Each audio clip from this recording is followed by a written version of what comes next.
Bir kechalik kelinchak 31-qism 3-fasl oxiri.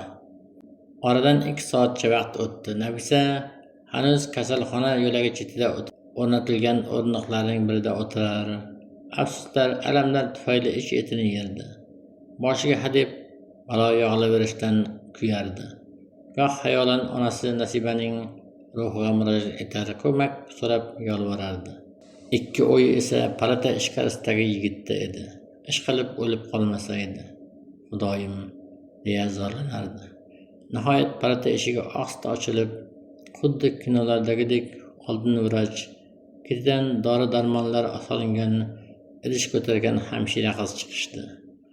Nafisa ularni ko'rgandayoq ilk o'rnidan turib ulgurgandi. "Xo'sh, doktor, yigitning ahvoli qalay?" so'radi Nafisa vrachning oldini to'sib. "Og'ir emasmi ahvoli?" "Yo'q, nega og'ir bo'lsin?" dedi vrach kulimsirab. "U yer bu yeri tirnalibdi. Juda yaxshi. Istasangiz uyga olib ketishingiz mumkin." "Voy, rahmat sizga." Nafisa shosha-pisha sumkachasini ochib bir dona qog'oz pul chiqardi-da vrachning kissasiga solib qo'ydi. "Qilgan xizmatingizga rozi bo'ling, doktor", dedi ma'yuslanib. "Demak, olib ketsam bo'ladi. Hozir hamshira kasallik daraxtini ko'chirmani olib kirib beradi. Omon bo'ling." Nafisa jonni ho'shlagancha palataga o'zini urdi. Yigit boshidan jarohatlangan ekan, doka bilan chiroyli qilib boylab qo'yishibdi. O'zi esa astoydil o'tirib olgancha sukut saqlardi. Eshik ochilganini eshitib boshini shu tomon burdi. Nafisani ko'riboq asta o'rnidan turishga chog'landi. "Yo'q, turmang", dedi. Uning yelkasiga qo'lini bosib o'tirishga chorlarkan. "O'tirib oling. Xo'sh, ahvolingiz yaxshimi?" "Zo'r", dedi kulimsirab yigit. "O'zichi, opa, bu yerga olib kelmasangiz ham bo'lardi. O'shanda sekin yetib olardim manzilimga." "Bekorlarni aytibsiz", dedi Nafisa norozi bosh chayqab. "Ayb menda. Shunday qo'yib yubormasdim baribir. Xudoga shukr, yaxshi ekansiz. Hozir ketaversangiz ham bo'larkan", vrach aytdi. "Hamshira bir hujjat olib kelishi kerak. Olib kelishi bilan chiqaveramiz bu yerdan." "Yaxshi bo'ldi, ketadigan bo'lganim", dedi yigit. "Rostini aytsam, kasalxonada yotishni jinimdan yomon ko'raman. Kechirasiz. Ismingiz nima?" so'radi Nafisa karavotning bir chetiga cho'kib. "Kim deb chaqirishni ham bilmay qoldim sizni." "Ismim Sharof", dedi yigit xijolat tortganidan asta boshini egib. "Asli Surxon tomonlardanman." "Shunaqami? Zo'r-ku, Surxonga bormaganman-u, ammo o'sha yoqlik dugonalarim bor. Rosa maqtashadi." "Ha, biz taraflar rostdanam zo'r joylari. Bilmadim, o'sha yerda tug'ilganim uchunmi hech bir viloyatni, hatto Toshkentni ham Surxonga o'xshata olmayman." Suhbat uzildi. Eshik bir necha marta taqilladi-yu, ichkariga hamshira qo'lida qog'oz bilan kirdi. "Mana vrach aytgan ko'chirma", dedi u muloyimlik bilan. "Ketsangizlar yaxshi, boringlar, kasal bo'lmanglar." "Xo'sh, qay tomonda turasiz?" so'radi Nafisa mashinaga chiqib o'tirishgach. "Uyingiz qayerda?" "Vokzalda", aybdorona bosh egib javob qildi Sharof. "O'sha yergacha olib borib qo'ysangiz bo'ldi." "Vokzalda?" Nafisa hayron bo'lib Sharofga qattiqroq tikildi. "Nega ijaraga kvartira olmaganmisiz? Kambag'al odamga kvartirani kim qo'yibdi?" Norozi g'udranib qo'ydi Sharof. "Opa, ochig'i mardikorchilik qilaman. Kunlik ishlarda ishlagan paytim o'sha vokzalga kelib tunayman. Hozir yoz bo'lsa, havo issiq. Qishdachi? Qishda qayerda tunaysiz?" "Qishdami?" Sharof boshini ko'tarmagan holda beixtiyor jilmayib chakkasini qashigan bo'ldi. "Qishda Toshkentdan tashqarida bir odam bor. Fermerlik qiladi. O'shanikiga borib mol qo'ylarni boqaman. Yotar turar joy beradi, qornini to'ydiradi. Yana ishimga qarab pul ham to'laydi. Ota-onangiz biladimi shu yurishlaringizni?" "Ota-onam allaqachon olamdan o'tib ketgan", dedi Sharof birdan jiddiy tortib. "Qondoshlar bor, ammo meni uyga kiritishmaydi." "Ota-onangizdan uy ham qolmaganmi? O'sha uyda yashab yuraversangiz bo'ladi-ku." "Uy yo'q-da, opa", dedi Sharof. "Otam rahmatli ichuvchi odam edi. Men 15 yasharligimda uyimizni sotib ichib olgan. Onam shundan keyin kuya-kuya o'lib ketdi. Otamni qish chillasida ko'chada mast holda uxlab qolib o'lgan deyishadi, lekin men ko'rmaganman." Onam o'lgandan keyin qishloqdan chiqib Toshkentga kelgandim. Otamning janozasiga ham bormadim. Haliyam u odamdan nafratlanaman. Nuqul ichib kelib onamni ur-kaltak qilardi. Men kichkinaligimda og'ilxonadagi buqaning yoniga arqonlab qo'yardi. Nuqul, sen yaramasni semirtirib so'yib yeyman derdi. Ha, achinarli o'tmishingiz bor ekan, Sharof, deya og'ir xo'rsindi Nafisa yuragi achishib. Lekin siz xafa bo'lmang, Sharof. Dunyoda har xil odam, har xil taqdir bor. Agar har bir o'tgan yomon kunimiz uchun xafa bo'laversak, yer yuzida tirik odamning o'zi qolmaydi. Bilasizmi, men sizga vokzaldan tunashga ruxsat bermayman.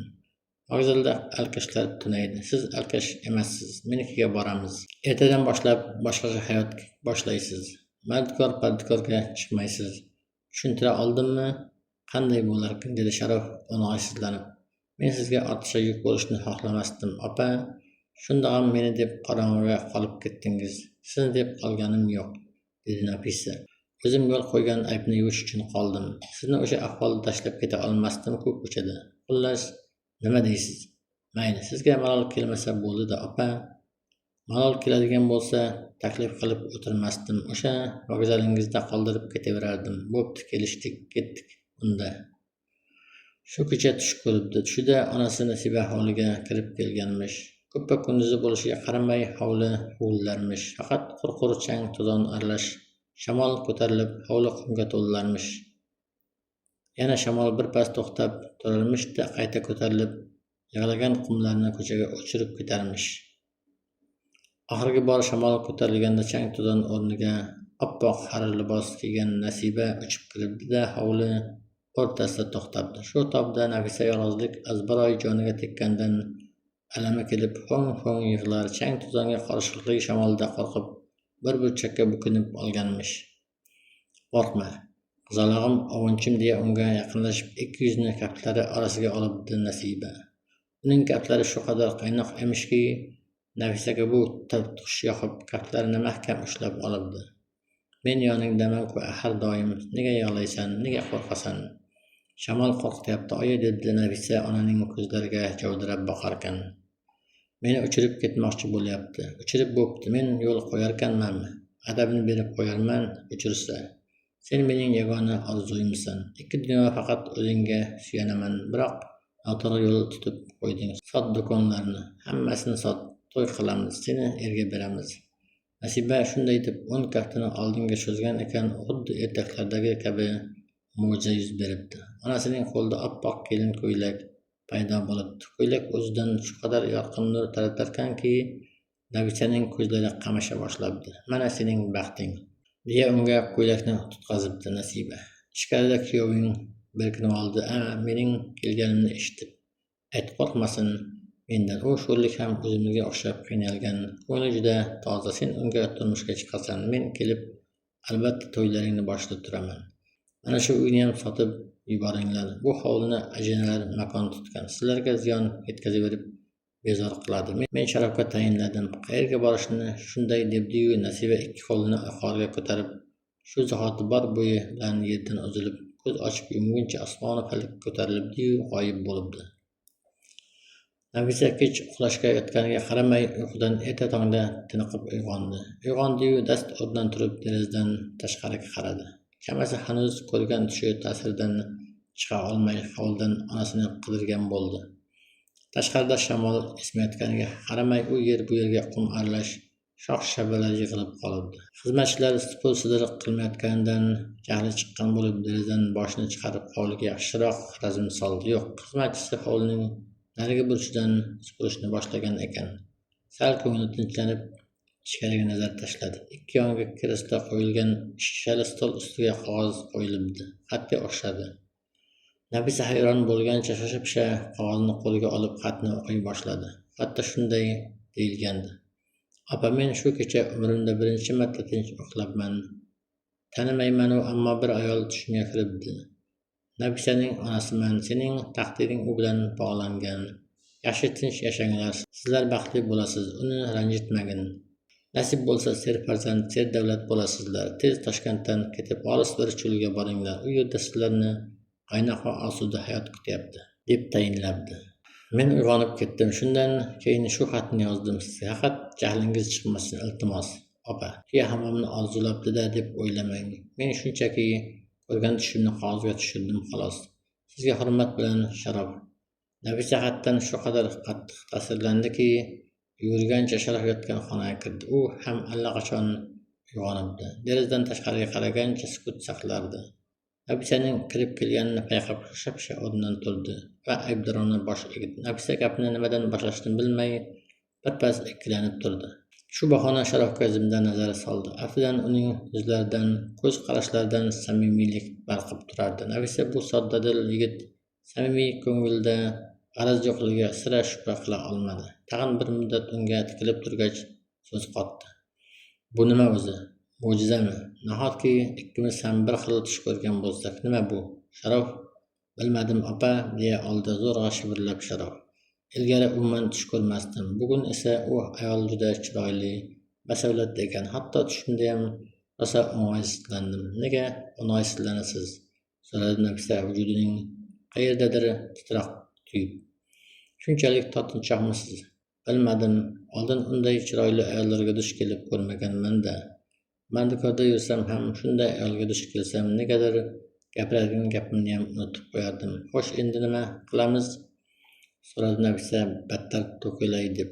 Tushda ko'rganimiz mening oyim edi. U kishi juda xavotirda.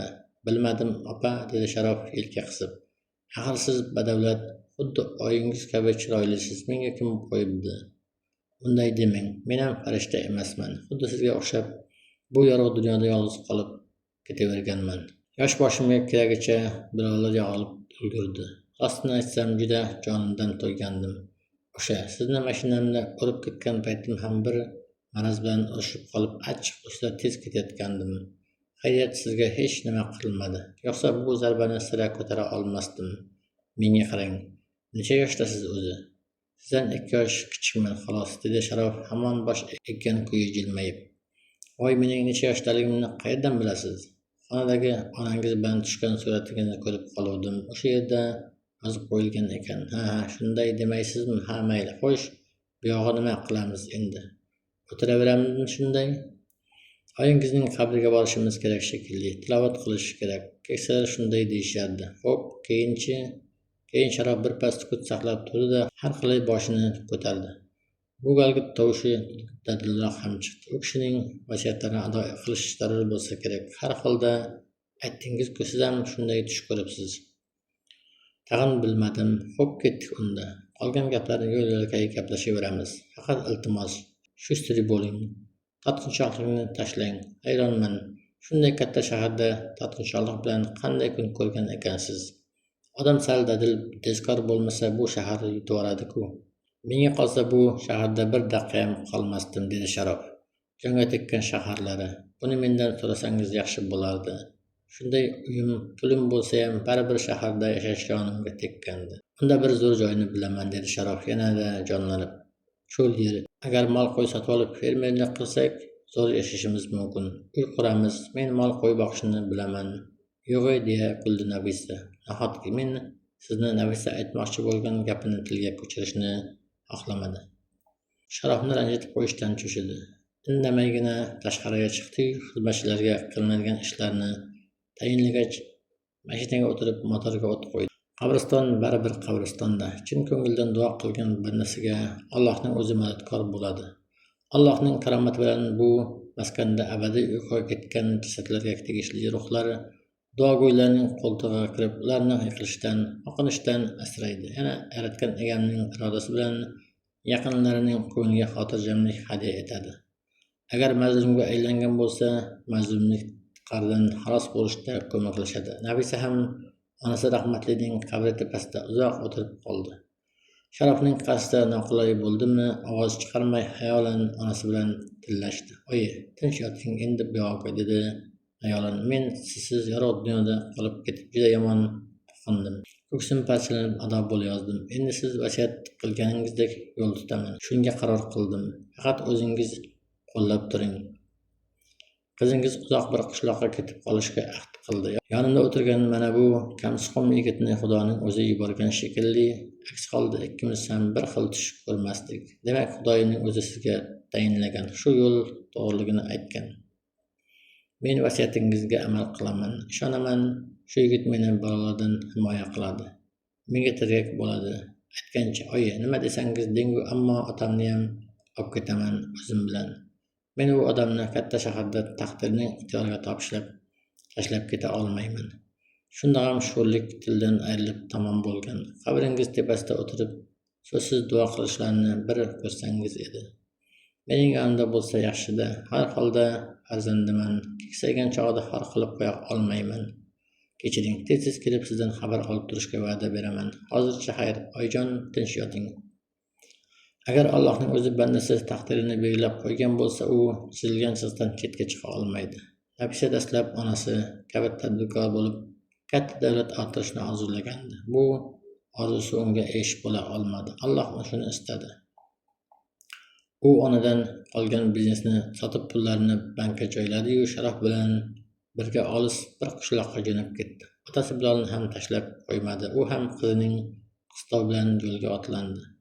Ajoyib kunlarning birida xuddi o'sha olis qishloqda dang'illama to'y bo'ldi. Nafisa xuddi o'sha tushda onasi qo'lga tutqazgandek oppoq xarir to'y ko'ylagini kiyib Sharofning qo'ltig'iga kirdi. Bilol ularni g'o'ldiray uzoq duo qildi. Tovushsiz qon yig'lay ikki yoshni tabrikladi. To'yga tanimaganlarning barchasini chaqirishgandi. Qishloqning bir chetida qad ko'targan kattakon va hashamatli hovli mehmon deganiga to'ldi. Kelganlarning hammasi Nafisa va Sharofning taqdiridan quloqma-quloq xabar topgandi. Bilol duo qila boshlagan payt barchalari yig'lab olqishlashdi. Xotima o'rindi. Yaqinda eshitib qoldim. Oradan yillar o'tib Nafisa va Sharof 4 o'g'il ko'rishibdi. Sharof o'zi aytgandek fermerlikni qoyillatibdi. Davlatdan 50 gektar yerni ayaga olib katta og'ilxona qurishgan. Qolgan yerga ekin ekishgan ekan. Mol qo'ylar o'zidan ko'payib og'ilxonaga sig'mas bo'libdi. Bilol ham keksayganiga qaramay shu mol qo'ylarni boqar ekan. Qachon qarasangiz nigohlarida baxt, shukronlik balqib turar ekan. Har kuni kechalari so'zsiz bo'lsa-da farzandlarini, nevaralarini uzoq vaqt duo qilar ekan. Har duoga qo'l ochganda to'yib yig'lar ekan. Ammo bu baxt, shukronalik ko'z yoshlari ekaniga sira shubha yo'q. Omon bo'ling. Tamom, Olimjon Hayit.